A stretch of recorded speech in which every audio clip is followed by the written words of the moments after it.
Hello everyone, कसे आहात सर्व? आज पुन्हा एकदा मी एक नवीन कवितेसोबत आलेली आहे आणि आजचा आपला दिवस तिसरा आहे कवितेचा. सॉरी म्हणजे ही कविता मी आज थोडीशी म्हणजे ऑलमोस्ट खूपच उशिरा पोस्ट करत आहे, पण तरीही आजचा दिवस चुकू नये म्हणून मी एवढा लेट पोस्ट करत आहे. असो, तर आजची कविता माझी नात्यांवर आधारित आहे. शक्यतो म्हणजे जसे की आपले नाते असतात, तर त्या नात्यातील जे आपले वेगवेगळे संबंध असतात, कधी रुसवा असतो, ती काय किंवा राग येतो एकमेकांचा, अनेक प्रकारच्या गोष्टी घडतात कोणत्याही नात्यामध्ये.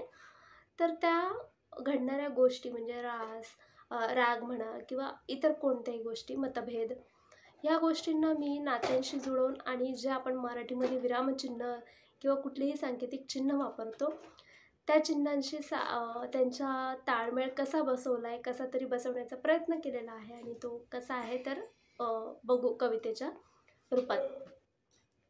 कवितेचं शीर्षकच आहे नात्यातील चिन्ह. मोकळेपणा जगण्यात असू द्या, विचारात तुम्ही जरा विराम घ्या. उगाच कशाला हवी प्रश्नांची गर्दी, कधीतरी स्वल्पविराम घ्या.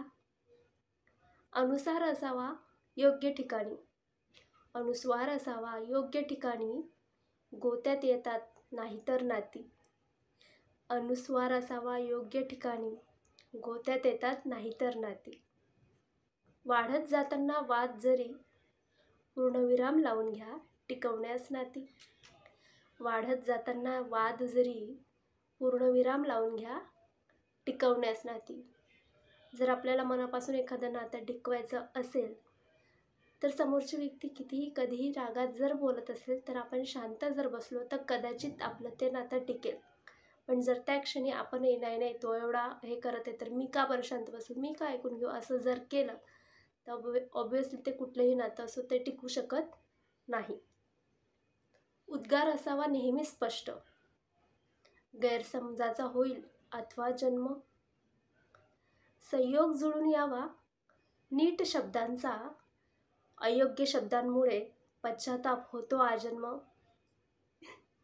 वेलांटी आणि उकार यांचा असावा